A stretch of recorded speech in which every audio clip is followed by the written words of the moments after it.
Well, hi everyone and welcome back to the channel. This weekend we've come across a bit of a problem on the farm.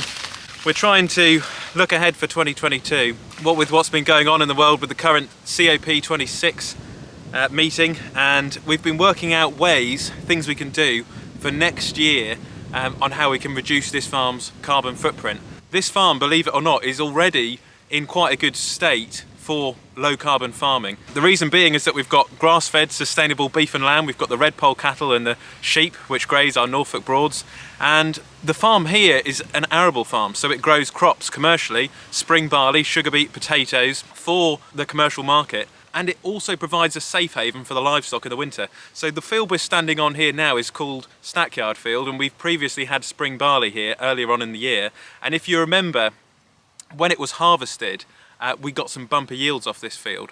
And one of the reasons why we get really good yields off this small farm is because we've got the livestock on the farm which muck the land with their organic matter.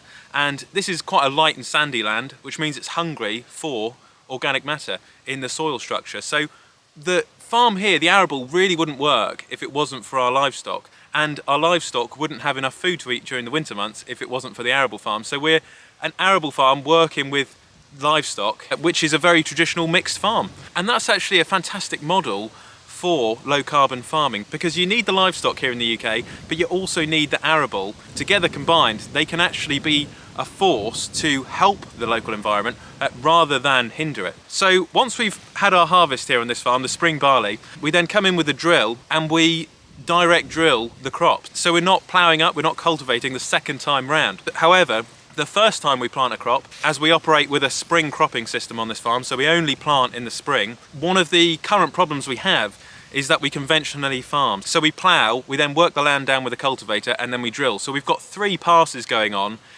just to establish a crop. So what we'd like to do going into 2022 and beyond is look at some minimum tillage methods, such as a min-till drill. So we could plant our spring barley with just 1 pass, and that's actually a lot kinder to the environment because there's less passes occurring and we're not disturbing the soil as much, so we're not releasing as much carbon. And if that means that we can still grow crops commercially and we can still farm, then we'll be more than happy to do that. So I think looking ahead, we'll do some minimum tillage. We'll still have to do conventional farming with a plough at least once every 3 or 4 years, because the problem is the ground then becomes very compacted and it can become quite difficult to work down. So we will use the plough, but it will be less.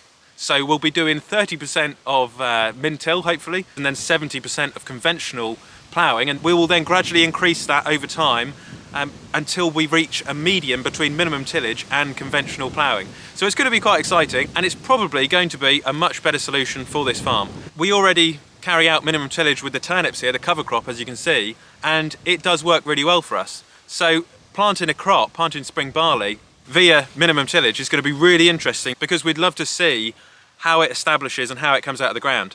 At the moment, this cover crop is actually capturing carbon over winter because the turnips are growing up, they're absorbing the carbon from the atmosphere, and then when the livestock come along, they'll then graze the turnips down, excrete the manure on this land, which will then be incorporated back into the soil over time. So it's going to be interesting. One of the problems without doing as much ploughing is we can't then plough that manure back into the soil. It could be that we incorporate it in the rotation every year, so that we have every year a couple of fields with livestock.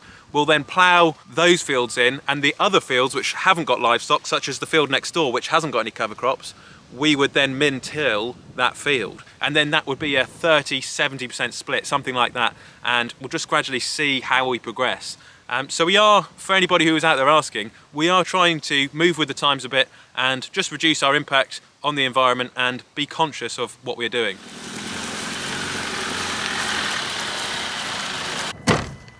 And just having walked along from the turnip field there, this is the fodder beet field we've got here, which is where we grow the fodder beet for the animals in the winter. And recently there's been quite a bad pest eating most of this crop.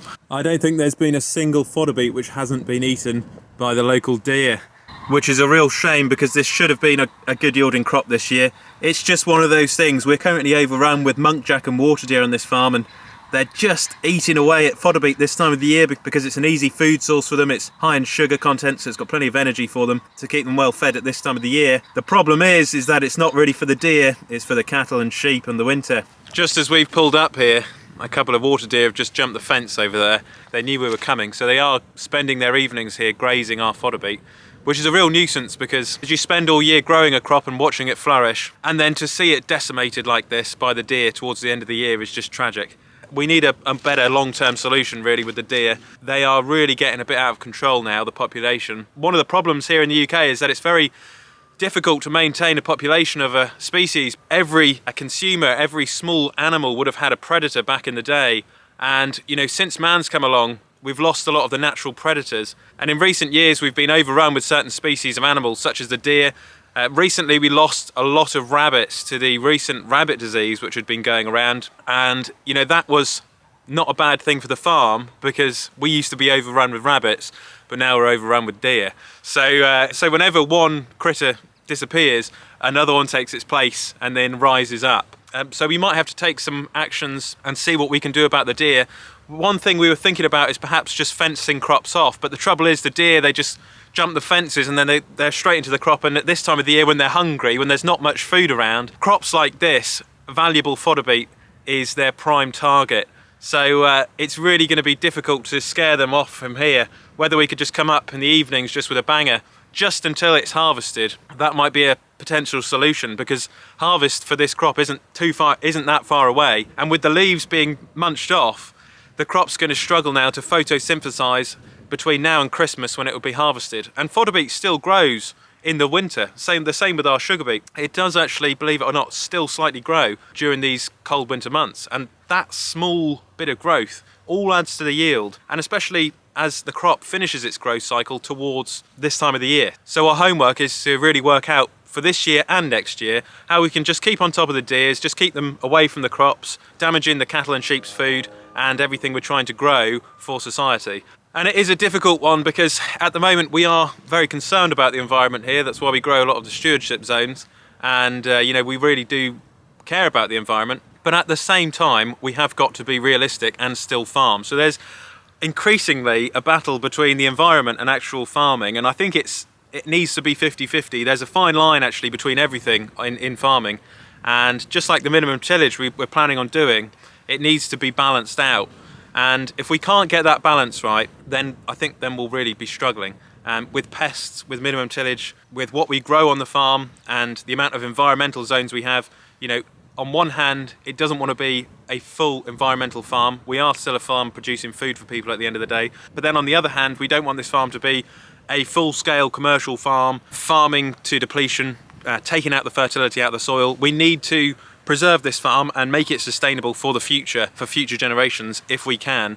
And that's really one of the main objectives, I think, of the COP26, is to preserve our world, preserve land, preserve the environment, and pass it down in better shape than we received it, or just to maintain it. If we can do that, I think we'll be doing the right thing. So leave a comment about today's video, about how we can reduce our carbon footprint on the farm, and also conventionally farm at the same time, and how we can protect the crops from the deer. This is an increasing problem. You know, we've got the environment which is doing really, really well, but at the same time the crops are taking the hit from it now. So, you know, we really need to find a balance. So do leave a comment and we'll be sure to read all of them and find some solutions. So enjoy the rest of your day, whatever you're up to. I hope this has been a good update for what's going on this farm and in the world as well. You know, current politics can influence this farm in many ways. And as I said, you know, we do want to preserve this farm for the future generations, for the next family who will be coming along and farming. So, you know, that's really, really important. So thank you very much for watching today's video.